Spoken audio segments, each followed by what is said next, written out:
вечер, добре дојдовте во отвореното студио или можеби добар ден, 18 часот, 8 минути по 18 часот. Добро вечер за господинот Живко Мукетов, прв човек на Алкалоид. Добро вечер. Како сте? Вие сте поприлично турбулентни во ова време не време. Па така, еден динамичен период, доста, така, да кажеме, пропратен со оперативен менеджмент, доста адреналински во овој период, земајќи во предвид што се случува и како, да кажеме, ова сето влие и на нашиот народ, и на нашите вработени, на нашите семејства и на глобален план. На дистанца сме од 1,8 од прилика метри. Добра. Мораме да внимаваме за релативно постарите. Ајде, ние никако не би Така, со вирусото кон постарите, односно ние да не го пренесеме.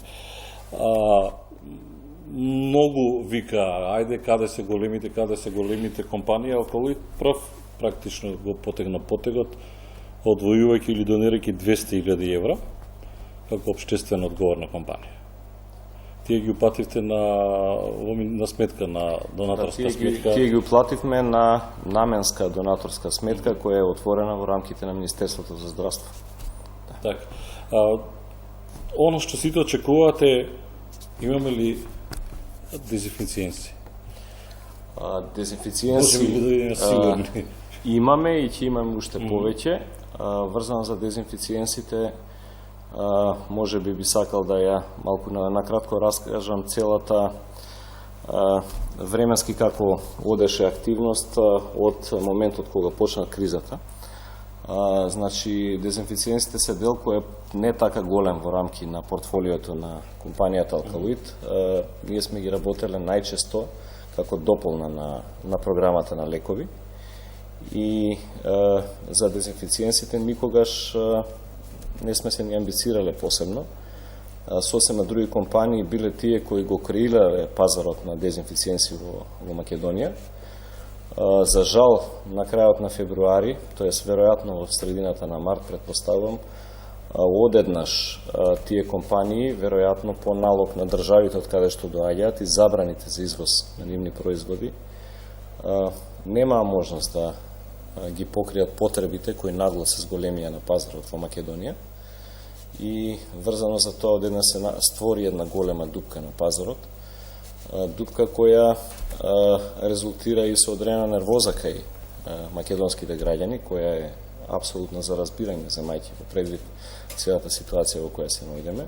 Но јас сакам да кажам дека нас прв приоритет во овој период од 3 недели ни беше да ние ги пропратиме потребите на државните институции прво.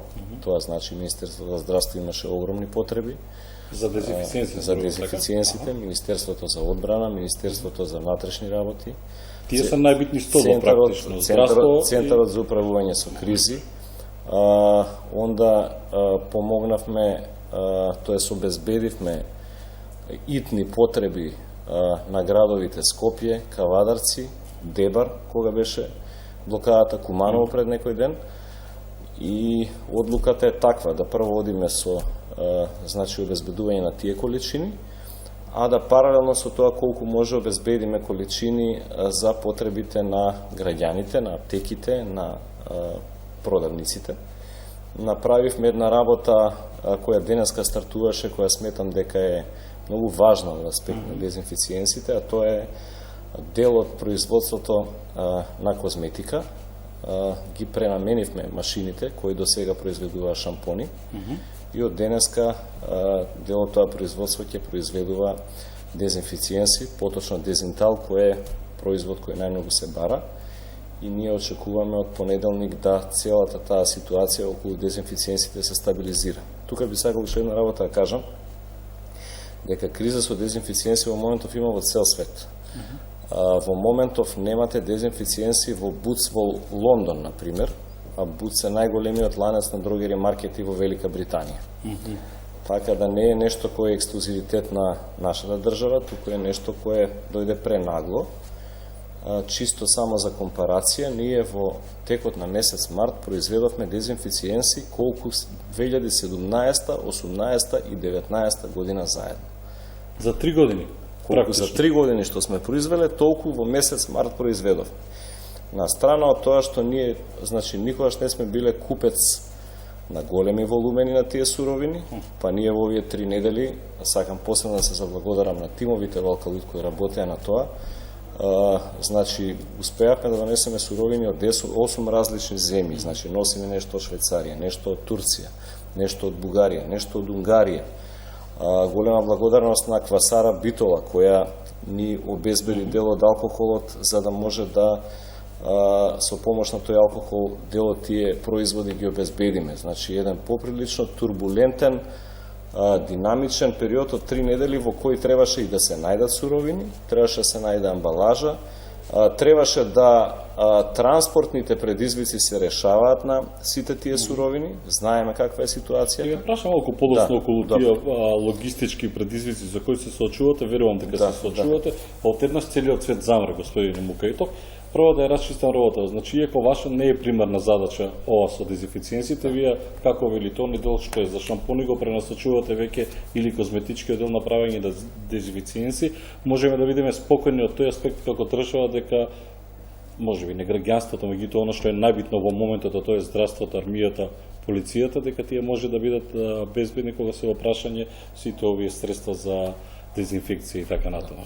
Јас би сакал да кажам дека и во делот на дезинфициенси, значи очекуваме стабилизирање, од кога оваа пренамена веќе тргнува, тоа значи ние денеска почнуваме да произведуваме на таа машина, сабота, недела ќе работи нашето производство и веќе од понеделник очекуваме да се стабилизира делот и во значи рамки на продажните канали, аптеки и продавници, само послуги. Исто така сакам да кажем во делот на лекови, нашите граѓани треба да бидат мирни, ние имаме сериозни залихи, секогаш компанијата работела домаќински и се трудила да има залихи кои може да се покријат во одреден момент и од тој аспект мислам дека од аспект на лекови, од аспект на дезинфициенси, од аспект на раствори за диализа и инфузиони раствори, тоа се 4 групи на производи кои ние ги произведуваме, можам да со сигурност кажам дека тоа ќе го има и дека нашите граѓани од аспект на тие производи не треба да бидат загрижени. И се како се тоа го правите? Уште ова само, овозможивте намалување на 158 ваши производи, тоа се лекови, витамини, она што е најмногу потребно и тука граѓанството барем веројатно може да биде спокојно. Да, па мислам дека е многу важно да имате сенс за целата ситуација, земајќи во предвид каква е ситуацијата, земајќи во предвид одредени песимистички најави од аспект на она што ќе биде прилив на самото граѓанство, сметавме дека е добро колку е во наша моќ да нешто помогнеме тука и во овој дел. Значи, се што е производ кој не е регулиран со цена од страна на државата, значи лековите на рецепт се регулирани од страна на државата, се останато што во моментот вака ургентно е потребно на нашите граѓани, значи тоа се од кафетин, аналгин, прокулин, бетадине, витамините С, ацерола, АД перлите, значи се она што е дел од тоа портфолио, плюс и сите дезинфициенси, ние сметавме дека е еден момент, еден добар гест да тука малце ускочиме и да покажеме едно партнерство према нашиот народ, затоа што Алкалоид е дел од оваа држава, компанија која 84 години постои и која секогаш била еден коректен партнер на македонското здравство, на македонската фармација и еден здрав столб на македонската економија. 84 години постоење, вие да кажеме колку сте 20-30 години наназад, паметите ли во историјата една ваква криза? Па, мислам дека дефинитивно не паметам, дури и по она што сум го гледал дома, кога мојот татко го водеше Алкалоид пред мене и од она што го имам како информации, и во периодот на распадот на Југославија, кога објективно компаниите нагло губеле огромни пазари и кога требале да се преструктурираат, сепак еден ваков шок да нешто во 15-20 дена на ниво на цел свет почне да се руши како кула од карти до сега, мислам дека е незабележано, посебно земајќи предвид каде се отиде технологијата и се останато од една страна, а од друга се случува стварно еден неверојатен феномен. Бидејќи сте извозно ориентирана компанија, извозот во моментот е стопиран или има побарувачка од надвор? Секако дека има поварувачка, значи ние, да кажеме, компанијата 2/3 од производите и одат за извоз. Оние производи кои за македонскиот пазар се побитни и долгорочно сакаме да ги имаме на располагање, ги чуваме тука, а оние производи кои се во огромни количини за надвор и каде што над 90% од продажбите на тие производи и до сега оделе на извозните пазари, ги продаваме и надвор. Но во секој случај нас во моментов прв интерес ни е да имаме производи за македонскиот пазар, а она што го имаме како огромни залихи и објективно нема доволно граѓанство од аспект на големина на пазар во Македонија, тие производи одат и за надвор. Инаку е факт дека фармацијата е дејност кога луѓето се во паника малку повеќе, да кажем, и купуваат. Тука апел до нашите граѓани уште еднаш, значи да не се прават непотребни залихи и во делот на лекови и во делот на дезинфициенси, тоа ќе има. Мислам дека е подобро да покажеме тука и една солидарност, една емпатија едни према други и во овој дел, што значи да се купува во некои нормални количини за да може да се овозможи и на некој друг да купи. Или да ви преведам, не трупете антибиотици дома за џабе, затоа што може би на некога стварно ќе му притребаат. Во вашето соопштение кое го испративте при онаа донација, споменавте, господин Мукоетов, логистички предизвици. Значи, како голема компанија, значи вие моравте дел од вработените да ги пуштите дома, затоа што согласно на препорака на владата, кој има мало дете, еден родител мора да биде со него. Логистички предизвици во смисла на тоа што предпоставувам се соочувате бидејќи се е затворено, како да стигнат сировините, некои материјали кои што ви се потребни од надвор. Да, па значи прво во моментот компанијата работи со 250 луѓе плюс минус помалку од она што е стандардна бројка. Тоа се претежно родители на мали деца, тоа се луѓе со хронични болести, наши колеги, и тоа се млади дами кои се во некоја фаза на бременост. Значи тоа е комплет една бројка која некаде доаѓа околу 250. Врзано со тоа што направивме, значи луѓето кои досега работеа во продажните активности, кои работеа во некои други служби, кои во моментот немаат можност да кажеме бидат активни, затоа што беа врзани со работа на терен, ги реобучивме во овој период и сега истите тие помагаат и се дел од нашите производства. И тука јас сакам јавно да им се заблагодарам затоа што покажа една голема солидарност од другите колеги, покажа еден сенс за припадност и лојалност кон компанијата, што мислам дека е многу важно. И некако така го решивме тој дел. Исто така од 1 април планираме да реализираме 40 вработувања. Ние вчера упативме барање до Министерството за здравство да ни овозможи санитарни прегледи на нашите потенцијални нови вработени, затоа што визави целата ситуација знаете и сами дека тешко и тоа се организира, и благодарност до министерот Филипче што ни одобрија да нашите идни вработени од понеделник треба да стартуваат со здравствени прегледи во Институтот за јавно здравство, да може да кажеме тоа го поминат и да бидат една додатна вредност за компанијата, тоест да добиеме од аспект луѓе, од аспект на производство да може да бидеме уште помобилни и малце да покажеме и тука еден момент дека еве и во едно вакво кризно време како компанија ќе се потрудиме да вработуваме оно колку што може и колку што е реално, и од тој аспект да исто пробаме да малце еден екстра мотив дадеме од аспект на целата ситуација. Добре, кај вас машината не е застаната, а логистички предизвици во смисла на тоа што камион предпоставам наш тешко аеродром некој работи сега, онака за логистика подршка? Во моментот е како играта твистер. Значи, буквално да кажам се жонглира на сите страни. Пред негде 3 недели прво коридорот кој од Италија, Словенија, Хрватска, Србија доаѓаше до Македонија беше комплетно блокиран. Имавме доста камиони кои беа заглавени, дел меѓу Хрватска и Словенија, дел меѓу Хрватска и Србија.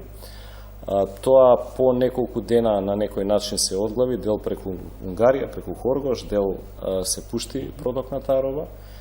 Во меѓувреме Истанбул, кој остана единствен центар или хаб преку кој одредени суровини од Кина и од Индија би се влечеле, донесе Турција забрана за влез на некаде од 57 земји на шоферите, меѓу кои нашите.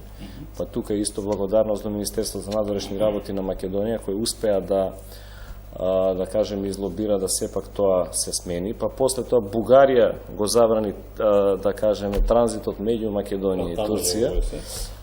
Па имаме ситуација каде што одредени суровини кои се потребни за производство на алкохол во Србија дојде забрана да тие суровини не може да се извезуваат. Имаме една динамика каде што цело време во саати се менува ситуацијата и одредени роби некаде заглавуваат, дали е тоа Турција, дали е тоа, не знам, еве најнова ситуација од завчера, Индија 21 ден комплетно ја затвори државата. Тоа значи ниеден аеродром во Индија не работи. Дел од суровините ние ги носиме преку аеродромот во Мумбај. И сега 3 недели не се знае воопшто што ќе биде, но тоа не важи само за нас, тоа важи за сите производители на фармацевски производи во свет. И има една поприлично голема нервоза во земјите од Европска унија што ова важи и за нив. Така да и тоа е нешто што, да кажам, се случува, што значи позади сцената имаме секојдневни ситуации каде што одредени логистички моменти се случуваат кои се доста вака предизвикувачки и треба една посветеност, треба една упорност, треба барање на разни форми и на лобирање за да некако тие камиони кои ги носат нашите производи, нашите суровини поминат. Да го сумирам овој дел, значи дезинфициенси, понатаму лекови, она што е неопходно, имаме и за, како се види тоа, златна резерва и за резерви за, како велат србите, за не знам, за една година можеме слободно, значи ништо да не увезуваме, можеме слободно да бидеме спокојни. Сакам кога веќе сте овде, господин Мукетов, да искористам во економски дел, со оглед на фактот што алкалоите е еден од столбовите на македонската економија, да проговориме малку околу оно што е стратешки важно за домашното производство. Кога ќе дојде една ваква криза, тогаш мислам дека сите сваќаме колку е важно да се има домашно производство. Посебно колку е важно да се има домашно производство во стратешки важни дејности. Значи компании како што е Алкалоид во делот на фармацијата, како што е Квасара Битола во делот на правење на квасци и алкохол, како што е Млекара Битола, например, во делот на производство на млеко. Дали се тоа компанија од типот на Витаминка со зејтинот и дел други. Во вакви кризни моменти се покажува дека се стратешки многу важни за една држава. Мене ми е многу криво што еден Охис, например, денеска не постои. Иначе, веројатно, притисокот кон нас за да го носиме целој товар ќе беше многу помал. Да, и тука е оној момент дека е добро што имаме вакви компании и е вака долгорочно очигледно многу важно да имаме што повеќе вакви компании, затоа што компании од овој тип и во една ваква криза може да барем тој елементарен дел го носат на обезбедување на основните потреби на македонските граѓани. Следува еден тежок период. Ова ќе заврши коронавирусот за месец, два, три. Следува еден тежок економски период, кој што го најавуваат и не го кријат ниту власта ни опозицијата, не сакајќи да ве втурнувам во политички води, меѓутоа како клучен играч кога е во прашање македонската економија. Како ќе ја пребродиме кризата ако веќе слушаме најави дека тешко е да најдеш дури по зајмица, буџетот малтене е пред колапс, условно кажано, има разноразни најави и мерки кои што ги предлагаат де едната, де другата политичка гарнитура, дали сечење на плати. Како еве вие како бизнисмен, како најлесно би може да ја пребродиме таа економска криза која што несомнено доаѓа? Прво мислам дека и самите партии треба да седнат и да изградат колку што се може еден заеднички пристап кон целата криза, затоа што е многу важно да и партиите покажат еден сигнал кон нашиот народ дека за некои работи мора да бидеме единствени. Што се однесува до самите мерки, сметам дека по секоја цена мора да се најде форма да им се помогне на оние мали и средни компании чиј бизнис е скоро невозможно да функционира во рамки на една ваква криза. И така да, по мене нема дилема дека на тие компании, тоест на нивните вработени, треба да се најде форма да им се помогне да останат на работа. И тука по мене мислам дека тоа е нешто што е реално. Тоа ќе кошта од аспект на буџетот на државата, но сметам дека треба да им се даде тој ветер во грб на овие компании апсолутно. Што се однесува до делот на ликвидноста, мислам дека треба што побрзо владата да ги донесе мерките, за да може што побрзо да побара средства од разни потенцијални извори на тие средства. Што сакам да кажам, а тоа е дека парите се во моментов се уште од аспект на каматни стапки во светот ефтини, но од друга страна е факт дека побарувачката за свежи пари нагло ќе расте и расте од ден на ден. И сметам дека секој ден каснење од аспект на аплицирање за финансирање од разни меѓународни, дали се тоа корпоративни банки или други извори, може да доведе во ситуација да не може така лесно да се соберат тие средства од надвор. Така да сметам дека е многу важно да што побрзо се аплицира за да се обезбедат тие средства. Инаку е факт дека во целиот свет следи еден турбулентен период, има цели дејности кои во моментот, како што кажав, не се во состојба да функционираат. Угостителство и туризам воопшто не функционира. Да, тука е, например, исто аутоиндустријата, која е, ние сме доста зависни од неја, затоа што имаме доста производства на разни делови кои се врзани со таа индустрија и дел други дејности. Така да тука факт е дека треба да се сите мобилизираме, тука исто да се покаже една доза на почитување, една доза на емпатија меѓу самите економски ентитети и солидарност во секој случај. Но треба да видиме и онака една здрава стратегија, да кажеме, заедничка на сите, каде како да кажам се преброди овој период, пошто е факт дека е една голема непознаница. Ќе биде поприлично тешко. Така тоа да треба нема, на сите, да тоа треба на сите да не биде јасно. Значи, може би е подобро на 3-4 месеца да се стегнеме, ова година да заборавиме сите на годишниот одмор.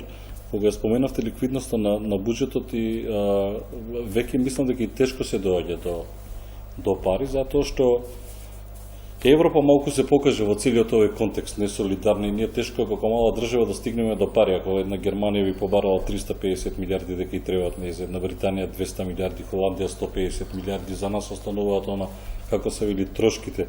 Едва земавме колку 600 милиони 400 и плюс уште 200, меѓутоа пак недостасуваат милиарда, ако добро ги слушав сите анализи кои што провејува овие денови. Тешко и до пари веќе се доаѓа.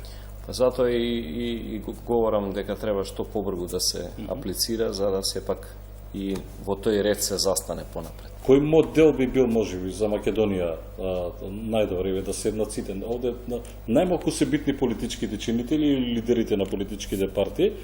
Овде се битни пред се бизнисмените да седнат луѓе, да не биде тоа состав од 20 луѓе, нели како беше тоа многу бабици кило дете излегува на крај, меѓутоа да се соберат 5-6 сумови, 5-6 бизнисмени кои што ќе ги нацртаат контурите на некој начин со поддршка на владата. Прво мислам дека е добро што тој економски совет се направи и кој прошла сабота го имаше првиот состанок. Мислам дека треба да се даде шанса на тој економски совет да видиме оперативно како понатаму ќе функционира.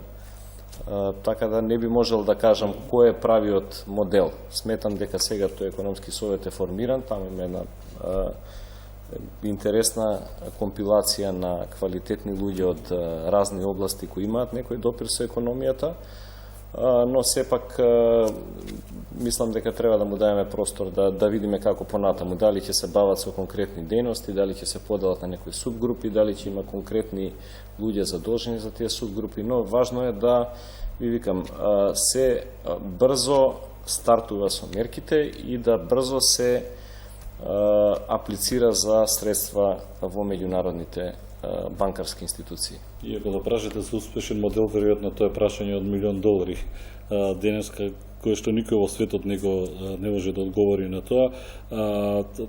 Најбезболен начин не може да се каже овде дали постои најбезболен начин. Овде нема безболен начин, затоа што престои прилично турбулентен период кој ќе заврши се тоа, затоа што се стои, целиот свет стои. Берзите паѓаат, вклучително и нашата. Во таа насока треба да видиме сериозно исправени пред овој предизвик. Апсолутно треба да бидеме сериозно исправени, треба да бидеме реални и затоа сметам уште еднаш дека е многу важно да видиме единство, да видиме сплотеност на нашиот народ, да видиме пораки дека за да се тоа се преброди треба да се функционира со заеднички сили, што би рекле ние од бизнес аспект тимски да се работи, затоа што ако уште плюс на сето ова имаме ситуации кај што разни структури влечат на разни страни, ќе биде уште потешко да сето тоа се синхронизира и да успееме да се насочиме кон вистинскиот пат за некако да се некоја елементарна база створи за некои идни напредоци од аспект на македонската економија. Господин Вукатева, може да се знае отприлика за колку би било закрепнувањето економски или не можеме ништо да знаеме сега од напред? Затоа што ние воопшто не знаеме колку ќе трае оваа криза. Тоа е, мислам, земете, не знам, 4-5 аналитики отворете на разни битни авторитети по светот, секој има некоја своја логика до кога тоа ќе трае. Така да мислам дека е тотално неблагодарно да се прогнозира. Ова економска криза која што предстои по коронавирусот ќе биде потешко од она економска криза 2007-2008? Сигурно, мислам дека ќе биде многу потешка. Привршувам муавето да не испуштив нешто да прашам околу. И јас би сакал прво да се заблагодарам на сите на поканата, да се заблагодарам на сите здравствени работници кои деноноќно се борат и помагаат на нашите болни. Да се заблагодарам на припадниците на Министерството за внатрешни работи, на Министерството за одбрана, кои исто така, значи тука веќе, значи војската се вклучени да помагаат и секако да на целиот македонски народ му пожелам, значи многу здравје, да се чуваат, затоа што е ова период кој треба да се надмине. Сакам да бидеме оптимисти, да пробаме сите да се надеваме, да веруваме дека ќе биде подобро. Мислам дека има во оваа земја капацитет, знаење, моќ, ни треба многу поголемо единство и еден позитивен пристап за сепак кога сето ова ќе заврши да почнеме да ја движиме приказката кон подобро. Сега еве сме и членки од некои меѓународни, да кажеме, битни организации, се надеваме дека и тоа може да биде еден додатен плюс, еден ветер во грб. И на крај тоа, значи здравјето е најважната работа на сите, здравјето е пред се и затоа сакам уште еднаш на сите македонски граѓани да им пожелам прво здравје, а после се останат. Ако гледам некој зрак, тоа е што конечно граѓаните почнуваат да ја враќат пополека до вербата во институциите, барем од она како почнуваат и шеги веќе на тоа. Почнува Венко, сите го гледаме Венко и некако почнуваат граѓаните да веруваат и на нашите епидемиолози, виролози и микробиолози. Кога веќе сте овде да ви искористам, не постои ниту спорт. Македонија, Франција кога бараш, тежок бараш. Јас се надевам дека во текот на летото ќе имаме занимација, пошто нема никаде на одмор да одиме, веројатно во текот на летото. Така, Живко Мукаетов, прв човек на Алкалоид АД Скопје, благодарам што бевте дел од ова отворено студио. Сумирам уште еднаш, можеме да видиме спокойно кога се опрашање дезинфициенци и лекови, да не трупаме по дома, значи имаме на лагер се тоа. Ако може за крај да кажам, има една изрека, после дождот доаѓа сонце, се надевам дека тоа сонце повторно ќе свети баш тоа македонско сонце. Така, благодарам. Почитувани во вечер разговорот со господинот Живко Мокретов, правиме мала пауза за реклами. Веднаш по рекламите ќе гледате интервју на колегата Горас Чомовски за неговата емисија Трилинг со лидерот на ВМРО ДПМН Христијан Мицковски, а некаде околу 19 часот очекувајте неповторно нас. Овде гостин во студиото ќе биде кардиохирургот Џан Митрев. Останете со нас.